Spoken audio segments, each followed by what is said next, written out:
Мықтымын деп мақтанба, ақыл білсең.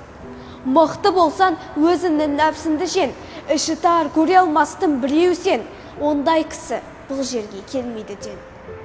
Талпынған талаппенен мен демірер. Көп жүрдім, кездей келді көрмеген жер. Ем болмаса халқыма көрсетейін, сый қылып, белгі болар бір нәсібе. Қақпадан лақтырды бір орамал. Сыйым осы, есерім, мұнанал. Ішінде бір нәрсе бар, ақыл берер. Апардағы ойланып көзінді сал. Орамалды қуанып қолын алды. Сый алдым деп халқына қайта барды. Қараса ішіндегі бір қу сүйек. Бұл неткен мазағы деп антан қалды. Ашуланып сыйына болды кетті. Ем болмаса білмеді сый бермекті.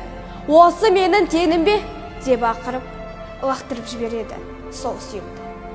Жолдасы Аристотель, ақылы мол, лақтырған сүйекті алады сол. Ханға айтты: қасиет бар бұл сүйекте, көзіне көрсетейін, хабардар бол. Сол күнде Аристотель жеке дара.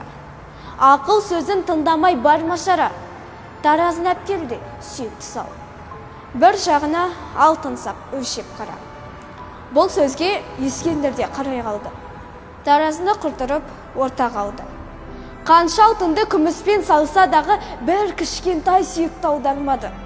Мұны көріп Ескендір антан қалды. Бар қаруын алтынға қоса салды. Енді қайтер екен деп қарап еді, бұрынғыдан қу сүйек ауырланды. Аристотель хакімге патша келді. Мына сүйек қазынаның бәрін жеңді. Бұл сүйекті басарлық нәрсе бар ма? Ақыл менен ойланып тапшы, деді. Хакім жерден топырақ ала барды. Бір ұстап сүйекке шаша салды. Ана басы сылқ етіп жерге түсіп, сүйек басы жоғары шығып қалды. Ескендір мұны көріп астырады. Хакімді аулақ жерге шақырады. Таңғаларлық іс болды мұның өзі. Мәнісін айтып берші, деп сұрады.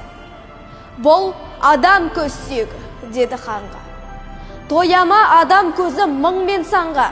Жеміт көз жер жүзіне тоймаса да, өлсе тояр көзіне құм құйылғанда.